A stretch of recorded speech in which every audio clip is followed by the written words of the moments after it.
শুরুতে যে খবরের দিকে আমাদের নজর রাখতে হচ্ছে নেপালের দিকে। সেনা নিয়ন্ত্রণে নেপাল, বিদ্রোহের আঁচে জ্বলছে কাঠমান্ডু। প্রধানমন্ত্রীর ইস্তফার পরই অপারেশনের সেনা, আর শান্তি বজায় রাখতেই নিরাপত্তার দায়িত্বে নেপালের সেনা। আগেই সাংসদদের পদ ছাড়ার বার্তা চিফ অফ আর্মি স্টাফের।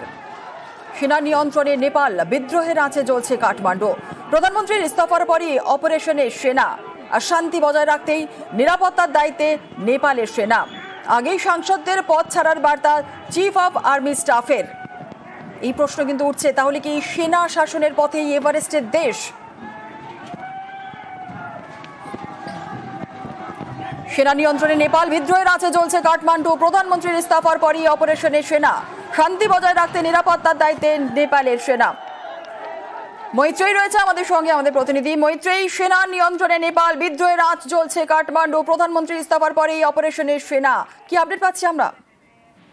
দেখো, সেনার নিয়ন্ত্রণে আপাতত গিয়েছে, তার কারণ প্রধানমন্ত্রী এবং রাষ্ট্রপতি তাদের দুজনের এখন সেনার নিয়ন্ত্রণে চলে গিয়েছে নেপাল। এবং যেটা মনে করা হচ্ছে যে নেপাল সেনাবাহিনীর তরফ থেকে বার করে আবেদন জানানো হয়েছে যাতে আলোচনার মাধ্যমে এই পরিস্থিতি স্বাভাবিক হয়। কিন্তু কালকে গভীর রাত পর্যন্ত দেখা গিয়েছে যে বিক্ষোভকারীরা যারা রাস্তায় নেমেছে তারা অগ্নিসংযোগ করে দিয়েছে একাধিক বিল্ডিং এ।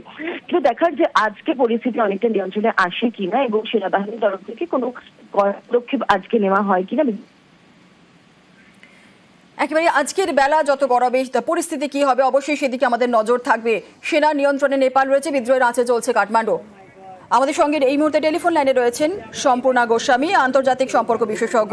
আপনাকে স্বাগত। একটা প্রশ্ন জানতে চাইবো আপনার কাছে, যে শান্তি বজায় রাখতে নিরাপত্তার দায়িত্বে নেপালের সেনা, তাহলে কি সেনা শাসনের পথে যাচ্ছে নেপাল? দেখুন, সেনা শাসনের পথে নেপাল যাবে কিনা এটা বলাটা একটা খুবই কঠিন এই মুহূর্তে। তার কারণ হচ্ছে দুটো বিষয় আছে। এক, নেপাল এখন এই মুহূর্তে হচ্ছে সরকারবিহীন একটা রাষ্ট্র। তো সেই জায়গায় দাঁড়িয়ে বেসিক ল অ্যান্ড অর্ডার বা সিকিউরিটি এটা সেনাকে ধরতেই হবে হাল। তার কারণ আমরা জানি যে যখন সরকার থাকে না তখন পুলিশ বলে কিছু থাকে না, আর্মি বা সেনা থেকে যায়। কনস্টিটিউশনে সেরকমই প্রভিশন থাকে এবং সেই কারণেই এখন এই মুহূর্তে ল অর্ডার সিকিউরিটি সমস্ত কিছু কিন্তু সেনার হাতে রয়েছে।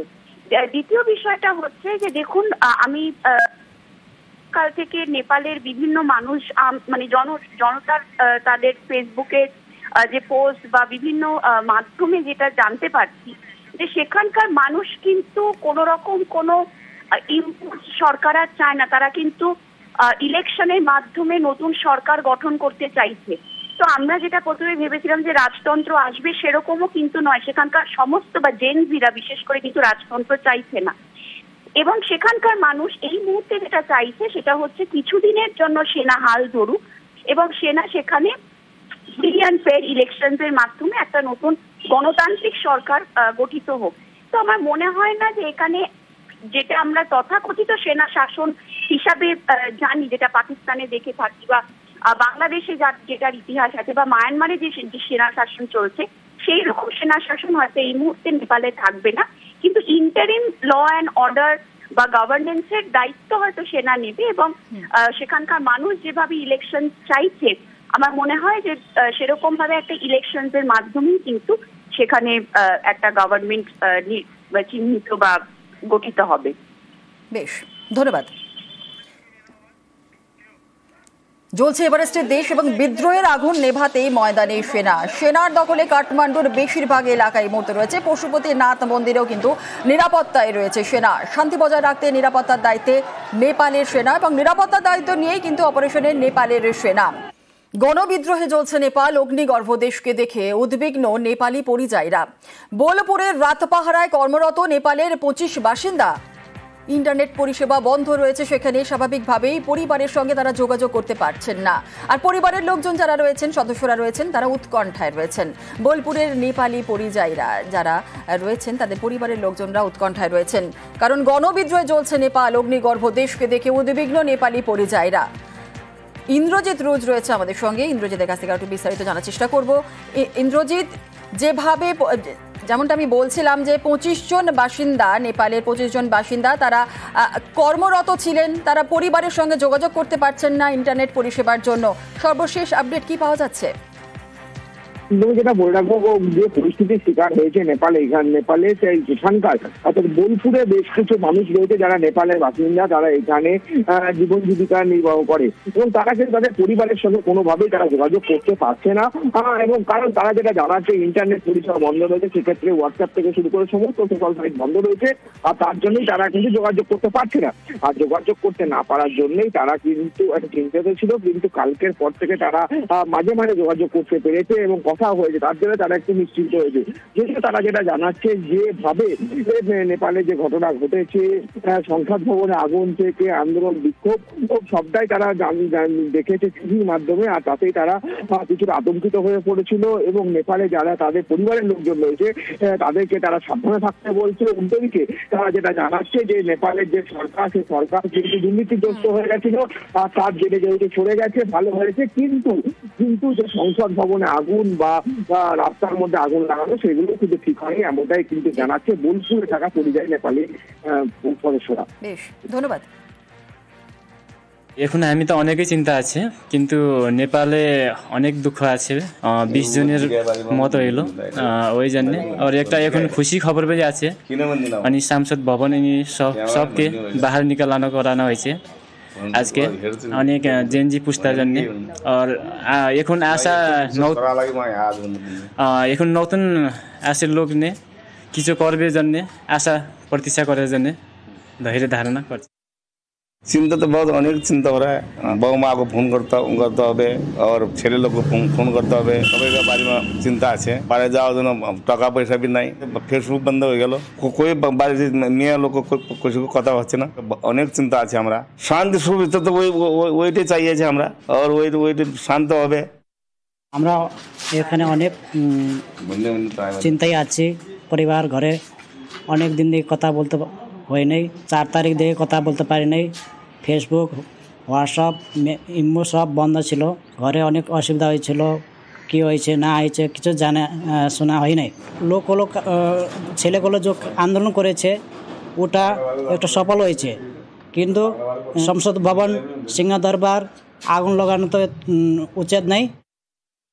আমরা খুব অসুবিধায় ছিলাম, আমরা যে ইন্টারনেট, ফেসবুক, হোয়াটসঅ্যাপ সবাই বন্ধ করে দিয়েছিল। আমাদের নেপালে যে এখনই যে পরিস্থিতি আছে, যে নেতাগুলো আছে সেরা সবাই একদম চোর, ভালো নাই এটা।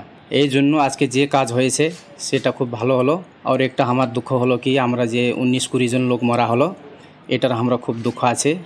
আর দেশের যা হবে এখানে নতুন লোক আসবে, অনেক চিন্তা আছে পরিবারের জন্য। আমরা 2-3 দিন ধরে 4 দিন হয়েছে, আমরা 4 তারিখ থেকে আমরা কথা বলতে পারি নাই, আমাদের কি হচ্ছে না হচ্ছে আমরা কিছু জানা ছিল না। এই লোক আছে একে সবকে তাড়াইতে হবে, না হলে একে মারলেই ভালো হবে।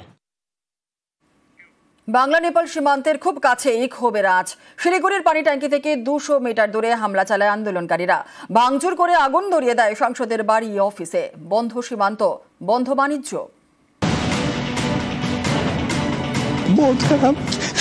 बहुत खराब है उधर, गोली आगे होगी सब जलाने।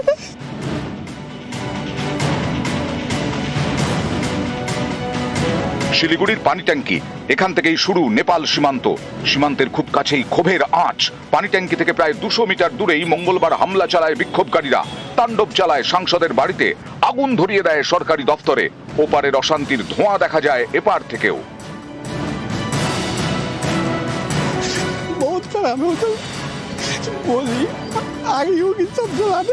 নেপাল থেকে ফেরা পর্যটকদের চোখে মুখে শুধুই আতঙ্ক।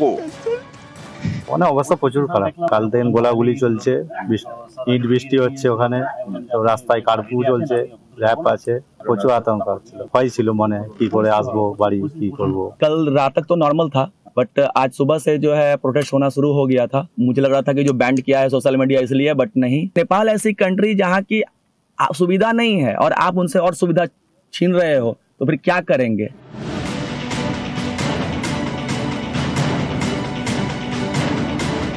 সীমান্তের ওপারে অশান্তি, সীমান্তে ব্যবসাও বন্ধ।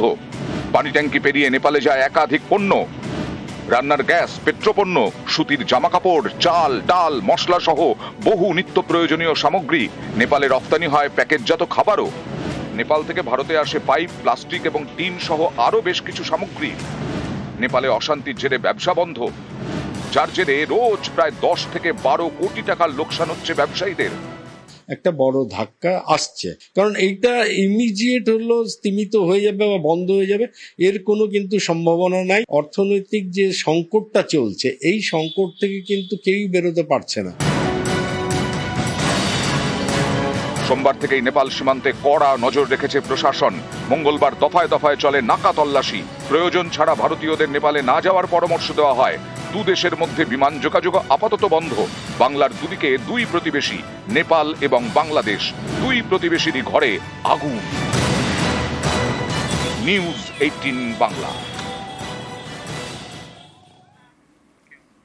ইন্টারনেট না থাকায় গতকাল রাতে সচিবালয় মুখ্যমন্ত্রী। কন্যাশ্রী থেকে রাতেই উত্তরকন্যায় পৌঁছান মুখ্যমন্ত্রী। নেপালে অশান্তির জেরে সীমান্তে বন্ধ রয়েছে ইন্টারনেট পরিষেবা, ফলে নেটওয়ার্ক সমস্যায় রাতেই উত্তরকন্যায় যান মমতা বন্দ্যোপাধ্যায়। মমতা বন্দ্যোপাধ্যায় এই মুহূর্তে যিনি থাকেন সেই জায়গা ছেড়ে দিয়ে উত্তরকন্যায় উত্তরবঙ্গের সচিবালয়ে এসে উপস্থিত হয়েছেন। তিনি বসে আছেন নিজের ঘরে এবং আচমকা তিনি এই আসাতে গোটা প্রশাসন তটস্থ হয়ে গেছে। তার কারণ মুখ্যমন্ত্রী এসে বসে গেছেন এবং তার সঙ্গে অরূপ বিশ্বাস রয়েছেন।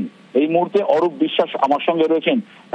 অরূপ, কেন আপনার এখন আচমকা এত মধ্যরাত্রে এসে এখানে উপস্থিত হয়েছেন, কি কারণ? আপনারা জানেন যে আমাদের যিনি রাজ্যের মুখ্যমন্ত্রী মমতা বন্দ্যোপাধ্যায়, তিনি উত্তরবঙ্গ সফরে এসেছেন এবং আমরা যেখানে তিনি থাকেন সেটা হচ্ছে কন্যাশ্রী। সেই কন্যাশ্রীতে কোন রকম সেই জিও বলুন এবং এয়ারটেল বলুন কোনো কানেকশন কাজ করছিল। তিনি অত্যন্ত উদ্বিগ্ন, কারণ আজ পার্শ্ববর্তী আমাদের একটি দেশে এমন একটি ঘটনা ঘটেছে, তিনি কোনো খবরাখবর রাখতে পারছেন না। তিনি শুধু একটি রাজ্যের মুখ্যমন্ত্রী নন, তিনি একজন সর্বভারতীয় নেত্রী। তাই সমস্ত কিছু খোঁজ রাখা, খেয়াল রাখা, ব্যবস্থা নেওয়া, প্রশাসনিক স্তরে তার সিদ্ধান্ত নেওয়া, কোনোটাই তিনি নিতে পারছেন না শুধু জিও এবং এয়ারটেলের কোনো কানেকশন, কোনো কাজ না করার জন্য। তাই তিনি বাধ্য হয়ে তার সচিবালয়ে, তার নিজের ঘরে উত্তরকন্যায় এসে এখন তিনি মনিটরিং করছেন। এই মুহূর্তে মুখ্যমন্ত্রী এসে উত্তরকন্যা উপস্থিত হয়েছেন এবং প্রায় মধ্যরাত্রি এবং প্রশাসনের কর্তা ব্যক্তিদের পরের পর ফোন আসতে শুরু করেছে এবং মুখ্যমন্ত্রী নিজে এসে বসে আছেন চেয়ারে এবং গোটা এলাকা জুড়ে, গোটা এলাকা থেকে ইতিমধ্যে পুলিশের উচ্চপদস্থ আধিকারিকরা আসতে শুরু করেছেন। পুলিশ কমিশনার সুধাকর এসছেন এবং তার ডাইরেক্টর সিকিউরিটির যারা আছেন আইপিএস অফিসার তারা আসতে শুরু করেছেন। মুখ্যমন্ত্রী এখনো বসে আছেন এবং তিনি কতক্ষণ বসে থাকবেন সেটা জানা যাচ্ছে না। এবং অরূপ বিশ্বাসকে আমরা জিজ্ঞেস করেছিলাম যে কেন এসেছিলেন এবং কেন এসেছেন। অরূপ বিশ্বাস তিনি অ্যাকচুয়ালি আমি বললাম যে আমাদের পার্শ্ববর্তী দেশে এমন একটি ঘটনা ঘটেছে, তিনি অত্যন্ত উদ্বিগ্ন। আমি বারবারই বলছি তিনি শুধু একজন রাজ্যের মুখ্যমন্ত্রী নন, তিনি সর্বভারতীয় একজন নেত্রী।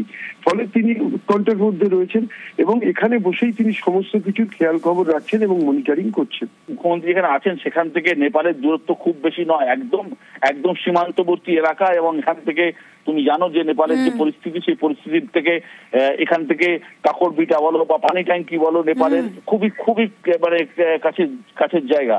সুতরাং তিনি খুবই উদ্বিগ্ন এবং যেহেতু কোনো কানেকশন নেই সেহেতু তিনি নিজের জায়গা ছেড়ে এসে সচিবালয়ে বসে রয়েছেন।